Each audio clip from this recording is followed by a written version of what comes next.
And it was something very, very simple, a casual conversation that ended up causing that situation, right?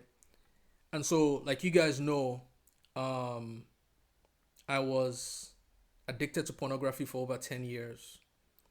Um, at the same time, when my wife and I met, I'd been a Christian for about a year, and I'd promised God that, I was not going to have sex with any other woman, not even kiss any other woman until our wedding day. My wife had also received that conviction that we weren't even supposed to kiss until our wedding day.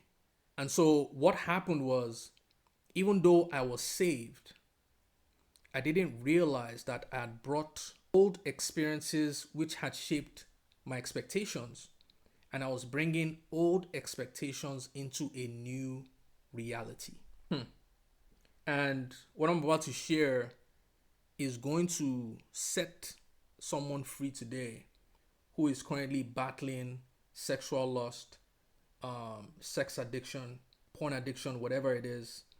But more importantly, for those who don't believe in waiting and abstaining from sex before marriage. Because remember what I said about experiences, right? There are a lot of men today who don't realize why they are delaying marriage for so long. They don't realize the cause. I'm going to explain that now. Again, the more of your senses you use, the greater the experience you have. And so here's the thing. A lot of people, when you have sex before marriage, when it becomes a problem is when you have a great sex experience before you get married. And what do I mean by great sex experience? Remember, when all your senses are being used, and this is why sex is dangerous outside of marriage, because it is the one act where all your senses are being utilized at the same time.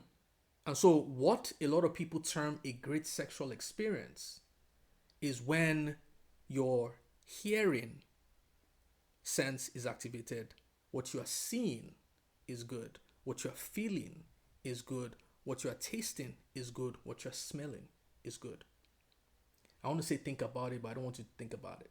But what we term a great sexual experience is when all our senses are being heightened at the same time. But guess what happens?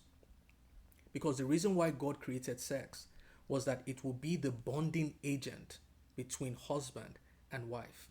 When you have that kind of bond with a stranger that will eventually not get married to you, it becomes a soul tie. And it sets a standard. It subconsciously sets a standard. So for a lot of people, they will now be like, I cannot get married to someone unless this standard is either met or surpassed. It is why a lot of men always wants to test the car before they buy it. But what we don't realize, or what they don't realize, is that the more you test, the more data you are putting in this standard that you've created in your heart. And the higher the standard gets, the lower your chances of meeting that standard. Same with porn addiction. You realize that those who are addicted to porn, not all porn addicts watch the same type of porn. They've been programmed to like a specific part. There are some who love foreplay. Like if you're watching it, like this is the part that really gets you. There are some who don't like that, just go straight to the point. What happens when you get married? And so, back to the story. I have to give that as context to help you understand where I'm going with this story. So, obviously my wife and I are abstaining, but from time to time, as the time for the wedding was coming closer, we sort of let our guard down and we started talking, like me especially, I'll be like, man, you don't know what's about to hit you on the wedding night, man. Like, dude, like I've been waiting for over a year. You don't. And obviously, because we're abstaining, I'm also trying to gauge what the experience is going to be like, because we haven't done anything. Like, I don't know. Like, I've had a great sexual experience before in my old life. And so I had set a standard that, man, I cannot get married and spend my whole life with one woman and it doesn't match up to this. Like it is why a lot of men cheat, because they are trying to replicate an experience that they received outside of marriage when they got married. Anyway, so we're having a conversation, and for me, what used to get me really aroused was my like what I would hear, sounds, and what I would see. Right? Those were the two things that got me in my old life. And we're having a conversation, and I don't know how it came about, but I think my wife must have said something like, "Why would the light even be on when that is going on?" And something just went in my heart because, again, a standard had been set, an image that I didn't realize had become an idol, an experience had become an idol in my heart. Like, why would the light even be on? So immediately, my mind is processing what I'm hearing. It's like, oh my goodness, we are not compatible in that area. I want to see what is going on, because I don't want to get too graphic here, right?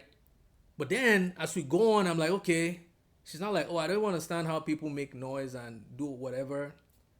I was like, whoa, like what? Like, in my mind, I'm like, the two things that really get me are not, doesn't look like it's going to be fulfilled in marriage. Feels like we're not going to be compatible in this area. And it's interesting how that little conversation, it was like a seed that came in and disrupted the whole conviction that I had. Because, again, perceived reality was not matching internal expectation. And doubt began to creep in. And I began to sweat because I've kept myself for how long? Like, I'm like, is it going to be worth it?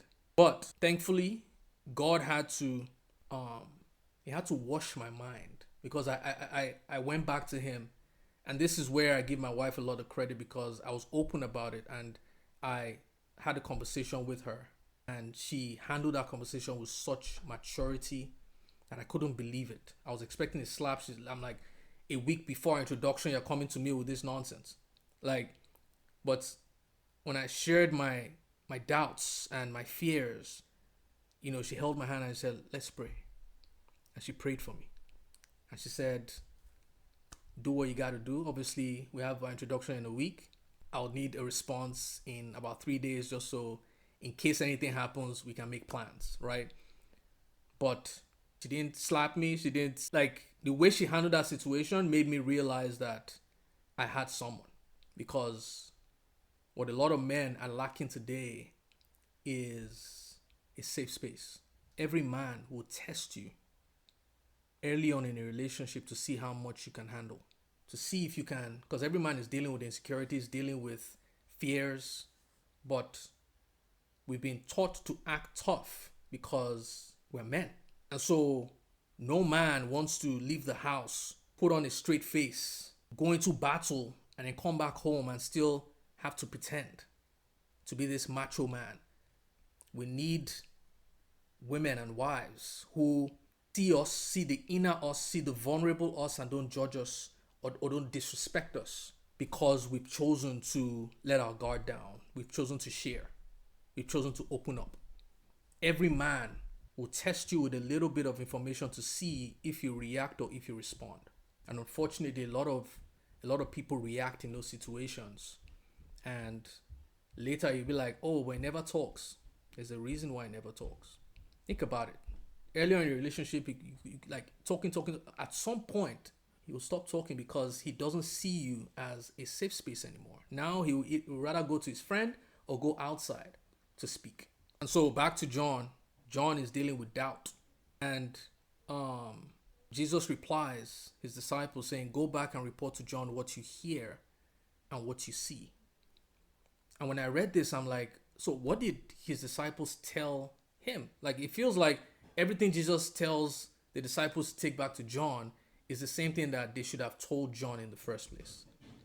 Go back and report to John what you hear and see: the blind receive sight, the lame walk, those who have leprosy are cleansed, and the deaf ear hear, the dead are raised, the good news is proclaimed to the poor. Blessed is anyone who does not stumble on account of me.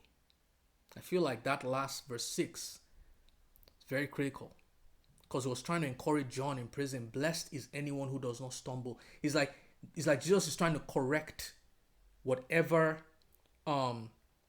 false picture he had placed in his heart, to say, this is what I'm doing right now. You're going to have to trust me even though you don't understand. You need to trust me in spite of what your senses are telling you right now. Don't stumble. Same thing that happened with my wife and I's story is God had to tell me, stick to it. Whatever experience you received outside of marriage was a corrupt experience. I'm going to renew that experience in marriage. Whatever you get on your wedding day is what it was supposed to be. And he said, over time, we will fix whatever corruption you had introduced into your life. And that's exactly how it's been.